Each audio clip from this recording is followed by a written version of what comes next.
Y seguimos hablando de libros porque ayer por la tarde tuvo lugar el ya tradicional encuentro organizado por la Biblioteca Pública Municipal de Pozoblanco con los candidatos al premio Solienses, como saben, premio que cada año convoca el Blog Cultural Solienses de Antonio Merino. Los candidatos de este año son Pedro Tebar, Alejandro López Andrada y Fernando González. Fernando González Viña con El Cordobés y el Milagro Pop, Alejandro López Andrada con Parte de ausencia y Pedro Tebar con La Isla del Gavilán. Sean los tres bienvenidos a nuestro pueblo y gracias de antemano por compartir su tiempo, su trabajo y su palabra con todos nosotros. Por supuesto, permítanme felicitar a Antonio Merino, que un año más, y creo que son ya 14 si no me falla, hace posible que con su trabajo incansable la convocatoria y la concesión del premio Solienses. Desde la Biblioteca Municipal de Pozoblanco es una tradición que yo heredé de quienes me precedieron en la concejalía y que lo que me ha correspondido he tratado de mantener y de impulsar el reunir unos días antes de que se haga público el fallo del jurado a los tres autores que optan al premio, escuchar lo que tengan a bien transmitirnos acerca de sus respectivos libros y mantener con ellos una charla amable, porque para eso hemos venido de aquí, para hablar de literatura y para conocer a los autores de Los Pedroches. Sería injusto obviar el trabajo de preparación de este evento y olvidar que es mérito del personal de la biblioteca y de un modo especial de su directora Angélica Cabello, aquí presente, a la que agradezco no solo su trabajo, sino su trato conmigo, porque me ha ayudado y me ha aconsejado muchísimas veces.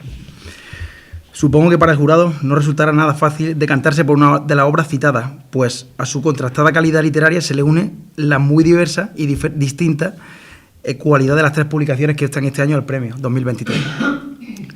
Sea como fuere, enhorabuena a los tres, y aunque solo uno podrá alzarse con el emblemático arado romano del premio Solienses, los tres, junto con su obra, han obtenido ya el premio, el reconocimiento de formar parte de los fondos de la Biblioteca Municipal de Pozoblanco.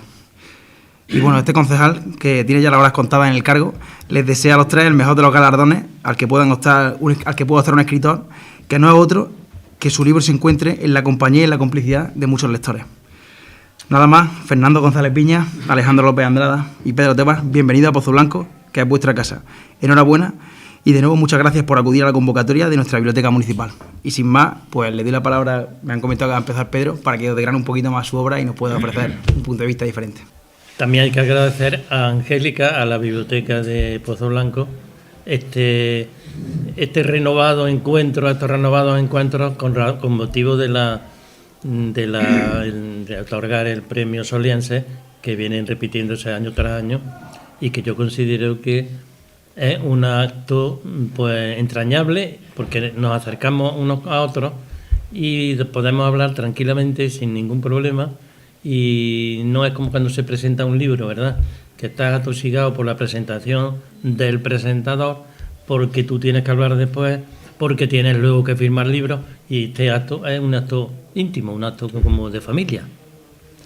Entonces yo lo que voy a leer lo voy a leer porque son conceptos que no tienen que ver nada, tienen que ver con la novela, pero no quiero desbrozar la novela, no quiero hablar de personajes ni de... Luego eso puede surgir en las preguntas si alguna vez queréis colaborar después preguntando, o si alguno ha ojeado ya la novela, puede ser que quiera preguntar algo. Esto es como una presentación mía del autor, presentación del autor. Mi motivación para la escritura, tanto de esta novela como la de mis dos primeros libros, Música en la almohada y Canción de la Madre del Agua, ha sido siempre la misma: considerar a la comarca de Los Pedroches como un misterio a desvelar, algo que no se nos puede dar desde el principio. Es decir, quizás sin saberlo, estaba interesado en ir creando una mitología, es decir, un conjunto de relatos, de narraciones que trataran de dar sentido a todo lo que yo estaba percibiendo desde el primer texto y desde niño, si se quiere decir. Y esto sin mucho esfuerzo. ¿Por qué digo sin mucho esfuerzo? Porque esta comarca, como ya hemos dicho mucho, entre ellos Antonio Merino, aquí presente, que fue de los primeros que lo dijo, Antonio Merino en su blog Solienses dice: esta comarca constituye por sí misma un mundo mágico que no necesita ser inventado. Esa frase que yo le leí a Antonio, pues me hizo a mí, fue como una revelación. No necesita ser inventado porque lo tenemos ahí delante. No hay más que acercarse a él, pero acercarse a él de una manera especial. No acercarse a transitar el camino o a echarle de comer a los cerdos. Acercarse a él con un estilo, buscando algo más profundo. No es necesario inventarse la naturaleza. Lo verdaderamente importante, lo que yo considero esencial, es adquirir con el tiempo, que es lo que me ha pasado a mí, adquirir con el tiempo la capacidad para reconocer signos, señales. Esas señales estaban ahí, pero eran difíciles de percibir si no estás adentrándote cada día un poco más. Todo estaba en mi subconsciente y en mi memoria antes de escribirlas desde pequeño, porque eran sucesos, conversaciones, vivencias, personajes, lenguajes, hechos históricos, leyendas, que me interpelaban.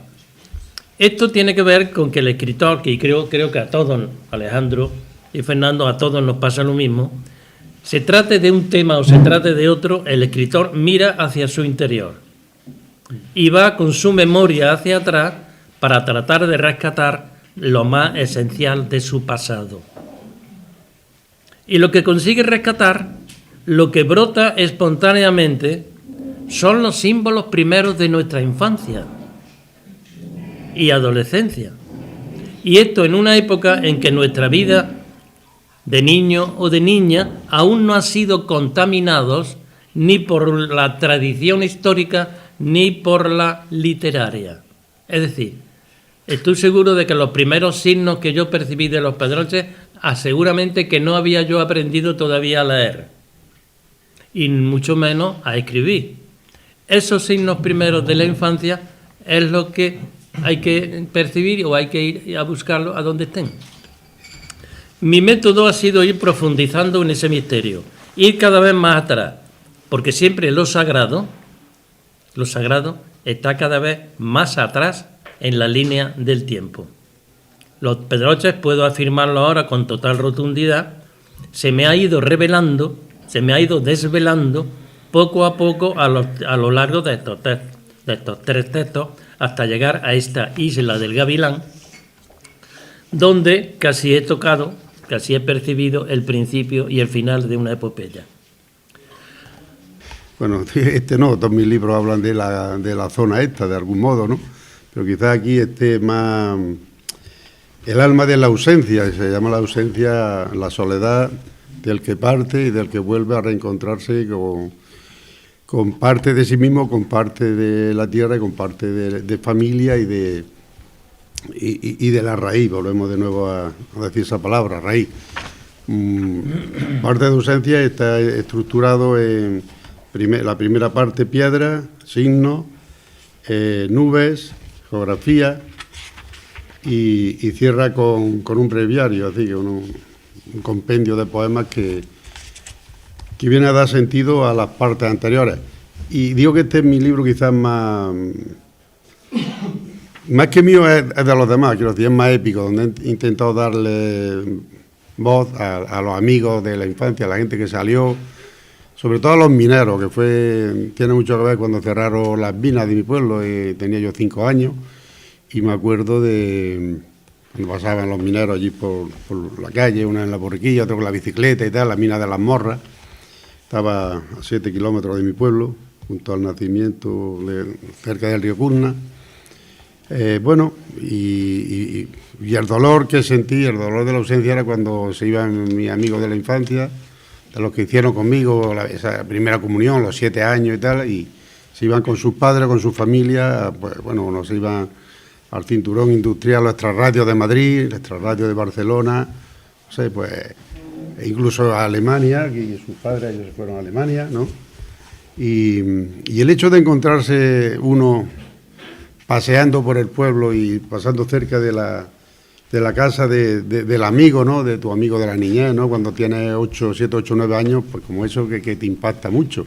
La sensación del desarraigo, no, más que de desarraigo, es de que vuela una parte de ti junto a la del chico, del amigo que se va, ¿no? Y allí en el barrio, en la parte de mi pueblo, el barrio Verdinal, pues había muchísimos mineros. Luego también muchos de los padres de mis amigos murieron por la silicosis. Más que morir en la mina de accidentes mineros, que también hubo algunos, pues murieron de eso, de hombres muy jóvenes con 38, 40, 42 años, pues ya con los bronquios, los pulmones negros, ¿no? de la silicosis. Más era jodida la enfermedad, que eran minas de plomo, de galena argentífera, no eran minas de carbón, ¿no? Entonces, destrozados, ¿no? Entonces, ver a las viudas jóvenes que se iban con sus niños, que se tenían que, una madre de familia, una madre de mi buenos amigos, de los hermanos Cáceres, pues se quedó viuda muy joven porque su marido la aplastó la jaula de la mina, lo aplastó y murió instantáneamente, un hombre con 38 años, y dejó a 3 niños, uno de 6 años, 3 años y 1 año, ¿no? Y esa viuda, esa mujer, lo que luchó por salir adelante. Entonces, también un homenaje a esas mujeres de mineros y de todo, ¿no? Las mujeres de aquella edad que iban también a lavar allí a las afueras del pueblo, allí a las fuentes de la zarza y todo esto, ¿no?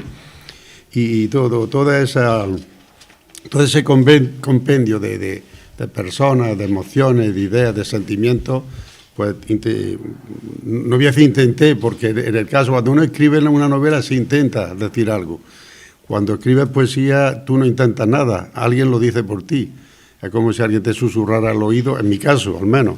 Yo no escribo cuando quiero poesía, sino que algo me motiva. Es como si alguien te dictara al oído lo que tienes que decir. De alguna manera, pues, ejerce de medium, ¿no? Y sobre todo en este libro fue en el 2020, en el verano, pues cuando acabó la pandemia y tal, que estaba bloqueado, ¿no? Por el miedo, la incertidumbre, el dolor de todo lo que sufrimos, ¿no? Todo. Pues estaba agarrotado, que es que no me ponía ni concentrar, no podía ni leer, era algo curioso, ¿no? Yo creo que eso le ha pasado a mucha gente, amigos, escritores y escritoras, gente que se quedaban como paralizadas, que incluso a lo mejor un artículo de prensa, pues no podía concentrarte, no te salía, ¿no? Y de pronto es como ese retorno a la tierra, ese retorno a la raíz, que también paradójicamente no, lógicamente también está en otro libro mío de poemas que se trae el mes que viene, que va oscureciendo, que curiosamente son 2 libros que escribí, yo creo que incluso va oscureciendo, que aparece ahora después, lo escribí antes que es decir, en el verano del 2020 escribí Va oscureciendo, y luego entre el otoño y más o menos incluso se entrecruzaron, algunos fueron saliendo, fueron libros mellizos, ¿no? Los parí casi a la vez, y no sé decir ahora, algunos poemas de aquí nacieron antes y del otro después, en fin. Sí, están muy interrelacionados, aunque este es un libro mucho más épico. Aquí hablo de los demás, del dolor de los demás, del éxodo, de la migración, del éxodo rural, que de hecho lleva el epígrafe, un subtítulo, Poemas del éxodo rural, y va oscureciendo un poemario mío más interior, de mi yo en relación con mi pareja, con el retorno a la raíz, a la naturaleza. Tiene un sentido más romántico, más íntimo, más trascendente. Y este es más exterior, en cuanto que aquí intento darle voz a los que salieron, a mis amigos, a los abuelos, a los ancianos, a los que tenían que dejar la hoz y el arado romano y todo allí, en las cuadras, en los pajares, y cómo se fueron oxidando, ¿no? Y luego la metáfora del que vuelve el niño, que ya es mayor, el adolescente o el joven, con los abuelos, vuelven a esas casas que estaban pues semiderruidas o abandonadas, ¿no? Y cómo reencuentran esos símbolos del mundo rural, ¿no? De lo como es la hoz, el trillo, el arado, todo el símbolo, por cierto, que ahí Antonio también lo clavó, el símbolo de lo que es el premio Soliense, el arado, que es un arado precioso, así que muchas gracias. Quiero agradecer también a Antonio Merino por la labor que hace por la cultura de los Pedroches y por contar conmigo para el día de hoy en estos 3 finalistas del premio Soliense, pero no por contar conmigo como finalista a nivel literario, sino por permitirme de alguna manera volver a los Pedroches, que siempre es una cosa que para los que hemos salido cuando niños de allí es una especie, has hablado de signo, Pedro, y vuestro lenguaje en estos 2 libros habla de cosas que en el fondo los que hemos salido tenemos muy presentes. De hecho, cuando... Bueno, a ti te he leído casi todo lo que tienes, se me escapan cosas, evidentemente. Somos paisanos, quiero aclarar. Somos Villanueva del Duque. Yo me alegré mucho, porque estaba finalista, yo lo quiero mucho y verlo de Pero de Pedro leí tu segunda novela, la de La canción de la madre del agua, hace ya muchos años. Y la verdad es que me impactó, porque de alguna manera lo que estabas contando yo lo sentía como propio. De alguna manera habías creado ahí una mística de los Pedroches que creo que se está formando a través no solo tuyo, sino también de tu obra, y yo me reconozco mucho en ella. Entonces, quería dar las gracias a Antonio en ese aspecto, porque de alguna manera los Pedroches para mí, como en Ciudadano Kane, el trineo Roosevelt, cuando después de haber tenido todas las riquezas del mundo y bueno, basada en la vida del periodista, del magnate Hearst americano, cuando muere pronuncia la palabra Roosevelt, y la película es la investigación de qué significaba aquel Roosevelt, y era el trineo con el cual él jugaba cuando era pobre, antes de que sus padres se lo diesen en adopción para poder ser rico, ¿no? Y de alguna manera ese viajar tanto a Alemania y luego que me tiene ahora en Tokio, de alguna manera mi trineo en los Pedroches. Porque por otro lado a mí la literatura no me da nada más que disgusto, pues, y lo voy a tratar de explicar. Yo lo que quería ser cuando niño era jugador del Real Madrid, sobre todo para aplastar al Barcelona, y no llegué a jugador del Real Madrid, pero sí jugué en División de Honor de Fútbol Sala. Yo era muy bueno, mi hermano puede atestiguarlo. Tiene tipo de torero de buen futbolista, ¿verdad? Y mi hermano antes me seguía donde yo jugaba y podía presumir de mí. Hoy en día vienen este tipo de cosas que no creo que presuma mucho de lo literario, no se puede presumir. Pero digo lo de los disgustos porque yo... hubo unos años en que fui a jugar a maratones de fútbol sala por ahí por la campiña cordobesa que se organizaban los 24 horas, y en Montalbán me quedé varias veces campeones y tal, y muchos años después, en las noches cordobesas, sobre todo las de verano que duran más, me llegaba algún, vamos a decir que iba un poco entonado y venía hacia mí y decía, este señor, ¿qué le pasa? Porque viene hacia mí y me decía, tú eres el medio pelado, porque llevaba los pelos así para la... que jugaste en mi pueblo, qué bien jugaba fútbol sala. Y eso me fue ocurriendo durante muchos años después de haber jugado aquellos torneos, y me daban la tabarra y allí con el mojito en la mano en la caseta de la feria. Y el año pasado me sucedió lo siguiente, que estaba en una caseta de la feria, la de Aspa, con un mojito en la mano, y me llega uno también ya entonado tarde y digo, ya me viene a hablar, digo, no puede ser porque hace 30 años de aquello, de tal, y me dice, tú has escrito un libro magnífico, y digo, y a mí aquello me sentó muy mal, porque dije, ¿cuándo va a empezar a hablar de mis dotes futbolísticos? Es decir, ha cambiado mucho, y me estuvo dando la tabarra, y por eso digo que no me da más que disgusto, porque en el fondo en mi infancia yo lo que quería era jugar al fútbol. Pero bromas aparte, me lo paso también muy bien con mis libros.